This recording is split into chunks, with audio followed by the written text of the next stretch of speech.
Kate Mila Falcha, welcome to Irish Granny, and I'm back here with my third installment of a look at the intersection between the works of Philip K. Dick and philosophy and physics and Hollywood. So we'll see where this takes us into some alternate reality. I left off after his explanation of orthogonal time moving at a right angle to the linear procession of time. So we're talking about a speech he made in 1977 that blew my mind and got me to thinking. So he posits this orthogonal time, which is a right angle time axis, and a lateral domain with processes occurring sideways in reality. What did I just say? Time is moving forward, past, present, future, and suddenly you take a right angle turn and find yourself in a different reality. You know, as you do. How would we experience this? What would that be like? What clues are there that this even exists? So he gives an example. He says, what if you had a picture over the mantle of a rich guy's house and his servants were made every day to come in and take the picture down and put a new one in its place. So this happened over and over and over and over again. But then one day a painter came in, and rather than take the picture down, he just painted a child in the same picture that was up there, and did that rather than replacing the whole thing. So the rich man sees the new picture and it's familiar. It's the old picture, but it's the new picture because it's got this unfamiliar object in it. And it's new, but it's not the same as it was yesterday. And he says to himself, I feel really deeply that I've seen this before. So this theory suggests a plurality of overlapping Earths, that you could travel in some mysterious way. He's not answering that. He's just postulating the existence. And he says, is this what Christ meant when he said, my kingdom is not of this world? The kingdom is within you, or possibly it is among you. So Philip K. Dick asks that question. He's theorizing here, was Jesus referring to a lateral axis of overlapping realms, each one containing one of a spectrum of aspects ranging from malignant to beautiful? So part of this story that this theory that he has, is that by moving from one reality to another, incremental small changes occur. And if you moved often enough, you could make the not so great close to perfect, or you could conversely make the perfect not so great, because each time you moved, a variable is changed. So it's the same. It's like painting the child in the picture. It's the same timeline, but it's not quite the same anymore. So he said, is that what Christ meant? This lateral axis of overlapping realms, each containing one of a spectrum of aspects ranging from malignant to beautiful. Did Christ say there are many objective dimensions, related, bridgeable by the living, and the best is the kingdom, the goal? That's the end of the path across many realms from slavery and pain to his kingdom. So we're here in this less than desirable situation. And were we to move orthogonally across time, would we go from a slightly better reality to another even better reality, et cetera, till we get to the kingdom? This is just how his mind works.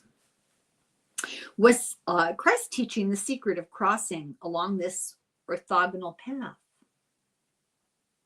Philip is just asking this question. Did he tell his disciples how? And we've lost that information. He laments that it was lost. Philip thinks it was lost and it was crushed by Rome. Now, there's truth to what he's saying here, because we've been looking at the Gnostics. We're going to look more at the Gnostics. And this is exactly what happened. There was a philosophy of moving from an identification with ego and the physical world to a complete identification and understanding that we are part of the source. We are a spark of the divine, and the gnosis, the knowledge and understanding of that, is that journey that we make. And is that the orthogonal journey across realms? So this, he says, is the fundamental debate of Christianity. The Romans crushed Gnosticism, and that's really true. What they didn't end, Pope Innocent III did to the Cathars in the early 1200s. So St. Paul, speaks of, and he's a controversial character. And in the book I did on Gnosticism, they cut him some slack. They said he was misquoted, he was rewritten, he was, things he said were eliminated or changed or whatever. And it does change the tenor of his messages. So he speaks breaking through into our world through time by the heavenly host. You know, they're coming, breaking into our reality. He predicted a sudden breakthrough of them into our world, an unexpected drama that will usher in the kingdom, of God, for those who are awake and have done the spiritual work described in the allegory of the life of Jesus, that echoes the Pythagorean circle with the radius, the center being God, the radius, the journey, the circumference, the physical life. Some, he said, will see this, and some simply won't be ready. This is what St. Paul said. This is what the Gnostics said. This is what Philip K. Dick is asking. The kingdom will be unexpected. The righteous will see it, but it wouldn't be visible to those who are asleep. So Philip proposes that we have been told that some of us will travel laterally to a better world, that's the message. And that some will be stuck in this lateral axis, this axis that we are right now. So the kingdom came, yet it did not come. He suggests that even now we live side by side, but some of us perceive our track and others perceive a slightly different track. Hence the Mandela effect conundrum. Reality is different for each of us. There is no one utterly objective reality. Events are different for different people. And he claims a brief experience of a reality in which Jesus returned. And he actually had this experience of seeing this. And he grieves the loss of that reality, he always said afterwards. In his perception, he feels he moved laterally, saw it, and then moved back, not understanding the mechanism of how or why. He often writes about counterfeit worlds, semi-real worlds, deranged private worlds inhabited by only one person. He had no explanation when he wrote these. He just had the inspiration.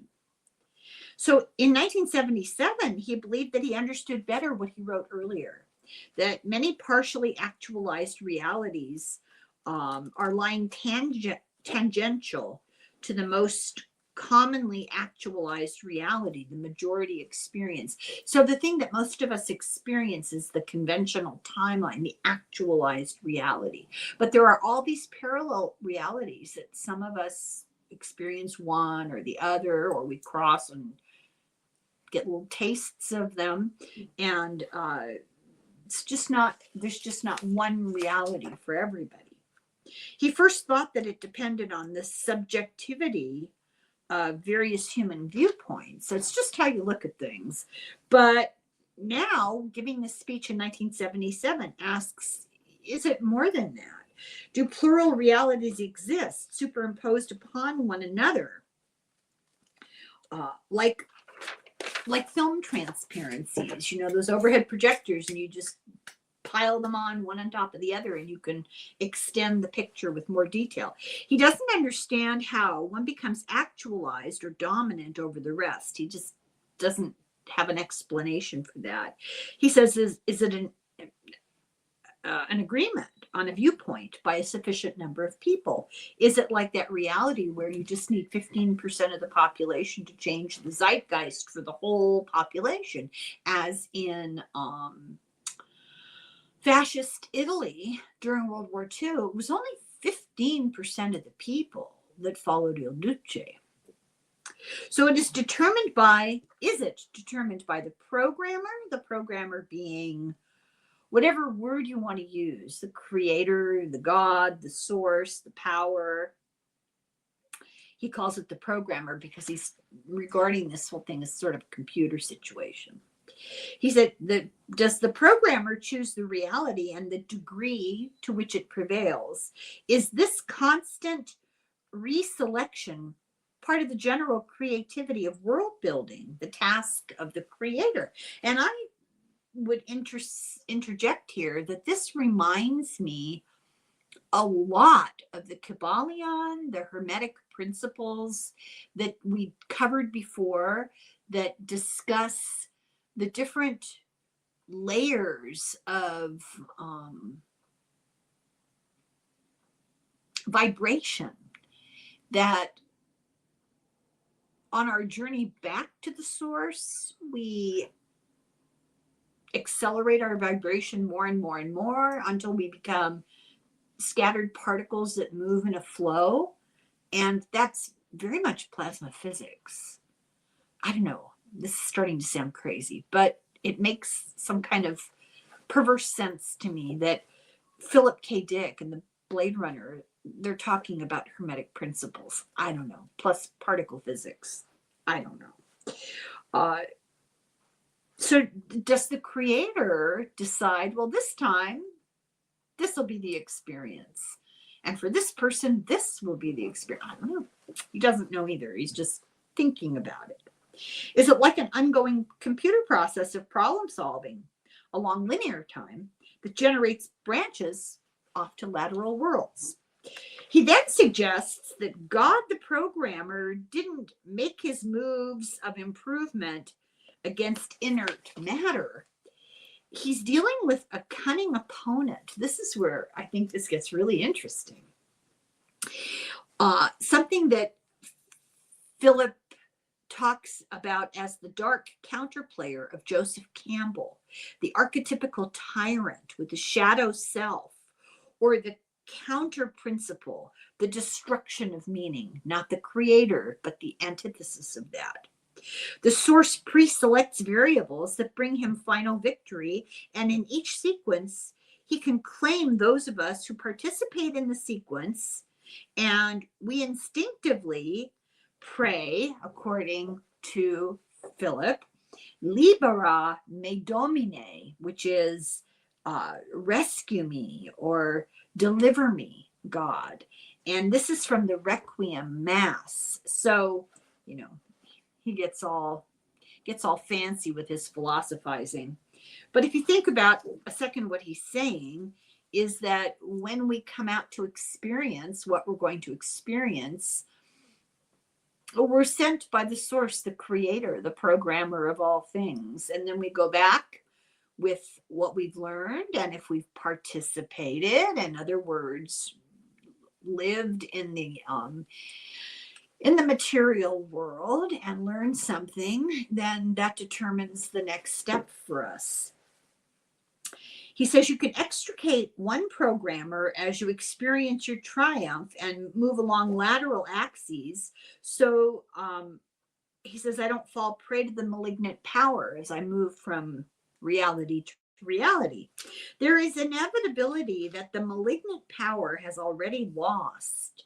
This is just all playing out, but it's already inevitable. And that this malignant power is blind and the programmer has the advantages.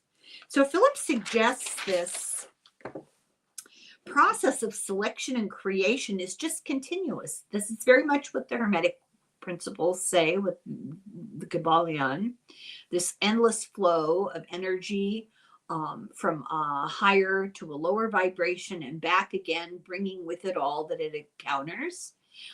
Very much plasma physics, kind of like the Pythagorean model of moving across the radius back to the source from the material world. So the process of selection creation is continuous. Essentially, it's the description of the energy from the source that flows out into the universe to experience and to return that experience to the source that the Hermeticists believed. He doubts science will prove these lateral processes. I don't know. Hard to say. But we may experience it as impressions, as dreams. We might vaguely remember it as nebulous intuitions. Deja vu would be one explanation for deja vu, the sense that we have done this thing, been in this moment before. That might be a clue that at some past time, a variable was changed, reprogrammed, as it were. And therefore, an alternative world branched off and became actualized. So it's a breaching had been made, but not in our present, in our past, because we're still moving forward from the point of encountering sideways. This would move us back to a square or two on the game board of reality.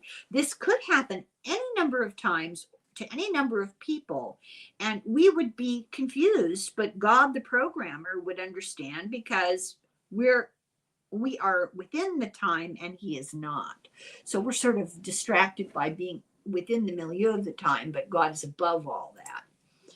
We're living in a computer programmed reality, and our only clue is when a variable changes and causes an alteration in our reality. Now, this is Philip K. Dick's theory. I'm not advocating anything here. I'm hardly understanding it, but I think it's really interesting. So does this account for the sense of having lived past lives? Maybe we do. Maybe we do live other lives, but not in the past, and instead in the present, in a lateral reality. And that's what we're remembering. Or maybe the word, a better would be encountering. Yeah. So each time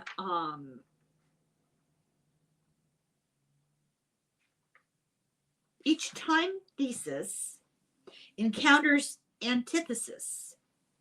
The dark counterforce meets the divine programmer. It's a new synthesis that is struck. A lateral world is generated and always a victory for the programmer. Therefore, each new reality is an improvement, an improved stage in a process. This is how we move from our flawed physical material world and progress to the kingdom of God that he talks about from the words of Jesus. We need someone who has retained the memories of a different, present, latent, alternate world that differs in some significant way from this one.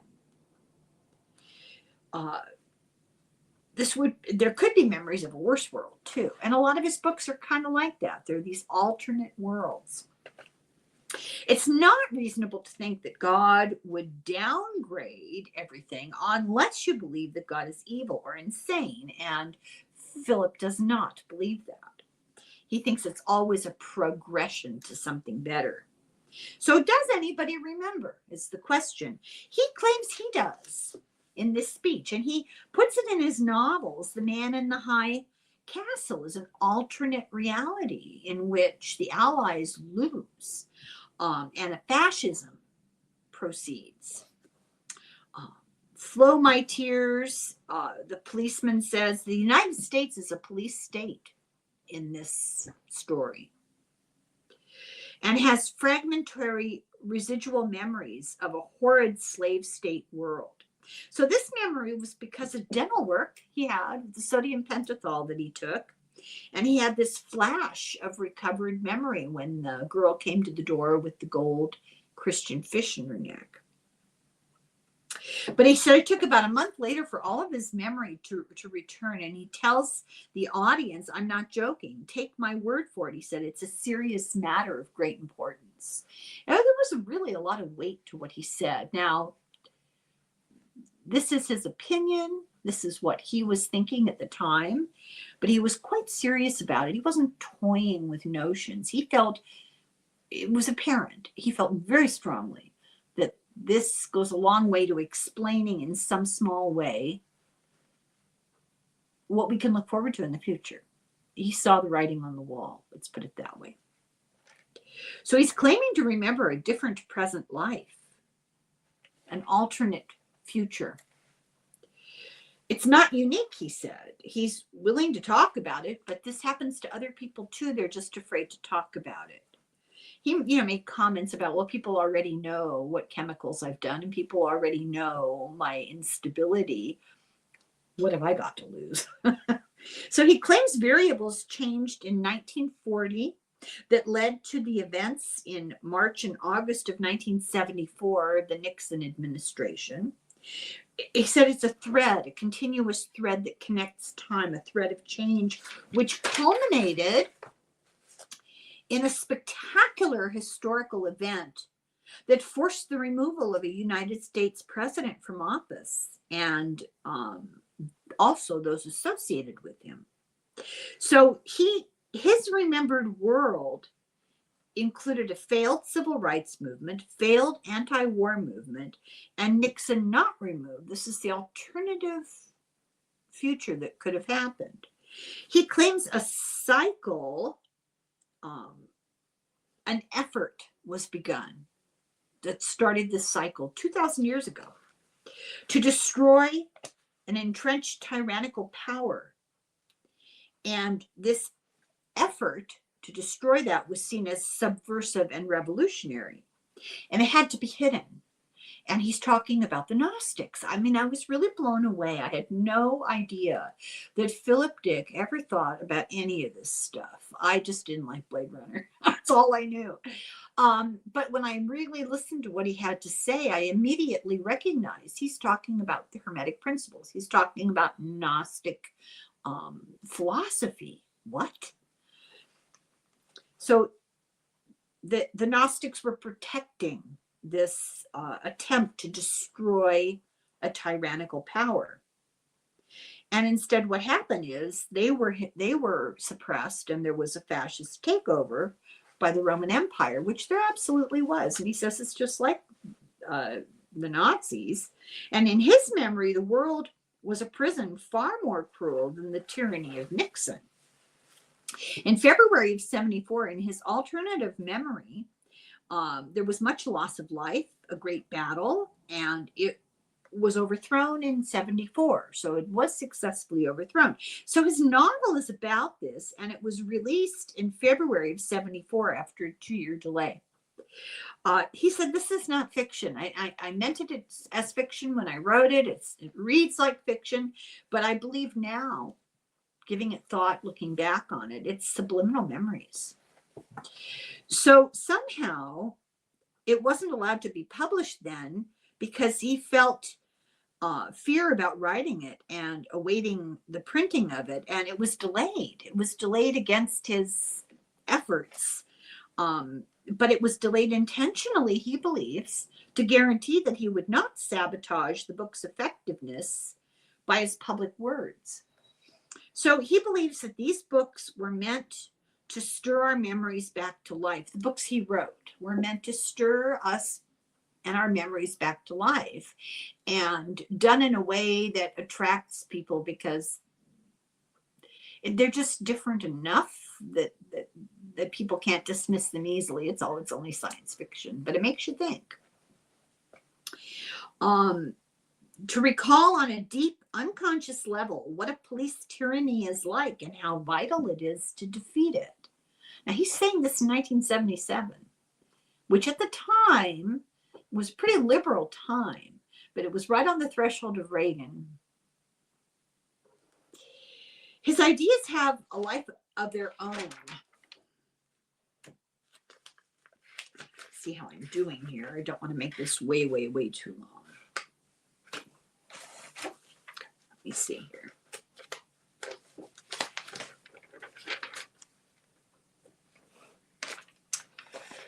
His ideas have a life of their own. They make use of people, and he says that's why I was compelled to do this video. Oh, I wrote that. He didn't say that. This is why I was compelled to write this video. I don't like science fiction very much, and I wasn't excited by his books. I've tried to read them, and the whole computer theory thing, I don't fully understand it. It freaks me out. Nate and I have an ongoing heated debate about computers. It's pretty interesting, but yet here we are where it's beginning to make some sense to me. I don't know, maybe I'm being convinced just by repetition. I don't know. So this idea grabbed him and held him for 27 years. And these are his words. I'm not advocating anything. These are the words he wrote in his speech in 1977. But this is the culmination of 27 years of his work. This is what he had to say. And he said this in his speech. Any society in which people meddle in each other's business is not a good society. And a state in which the government knows more about you than you know about yourself is a state which must be overthrown. He said it may be a theocracy, a fascist corporate state, a reactionary monopolitical capitalism, or a centralistic socialism. That doesn't matter. That's irrelevant. So he goes on to say, I'm not telling you that it can happen here. I'm telling you that it did happen here. So he remembers that he was a member of a secret Christian group that fought this tyranny and helped to overthrow it to some extent. Well, he's referring to the Gnostics. They were the revolutionary style. They pushed against the imperial power and the material interpretation of this philosophy. And he says, just be really clear that when he talks about them as Christians, he's not talking about Christians as they are today. He says Christians of 2,000 years ago, who were the enemies of a powerful empire, the Gnostics. Then he said, and saw Star Wars, and he felt deja vu. So I'm going to say something heretical here. I saw Star Wars. I didn't like it. I only saw the first one. Not a big fan of science fiction.